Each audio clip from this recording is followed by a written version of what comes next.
بسم اللہ الرحمن الرحیم۔ السلام علیکم ناظرین، میں ہوں مفتی ابو احمد۔ یوٹیوب چینل روحانی زاویہ میں خوش آمدید۔ کیا آپ سمجھتے ہیں کہ اسلامی تعلیمات پر عمل کرنے اور عبادات کرنے کے باوجود ہم اپنی زندگی اور اپنی شخصیت میں وہ تبدیلی نہیں لا پا رہے جس کے ہم متمنی ہیں؟ قرآن میں بیان کردہ مومنین کی صفات کیا ہیں اور کیا ہم میں وہ صفات موجود ہیں؟ کیا آپ اپنی غلطیوں کو چھوڑنے کی بھرپور کوشش کرنے کے باوجود ان سے نجات حاصل نہیں کر پا رہے؟ کیا آپ کو لگتا ہے کہ آپ کی دعائیں قبول نہیں ہو رہی؟ اگر ایسا ہے تو کیا آپ عدم قبولیت کی وجوہات جاننا چاہتے ہیں؟ کیا آپ اپنے دیکھے ہوئے خوابوں کی مستند تعبیر جاننے میں دلچسپی رکھتے ہیں؟ کیا آپ اپنی زندگی کے مقصد کو جاننے کی تلاش میں ہیں؟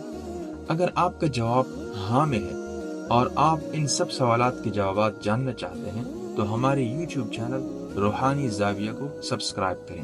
یہاں آپ کو ان تمام سوالات کے جوابات مل جائیں گے اور آپ کو اپنی زندگی میں حقیقی تبدیلی لانے کے لیے مدد اور رہنمائی حاصل ہوگی انشاءاللہ۔ روحانی زاویہ آج ہی سبسکرائب کریں اور اپنی زندگی کو ایک نئی روشنی میں دیکھیں۔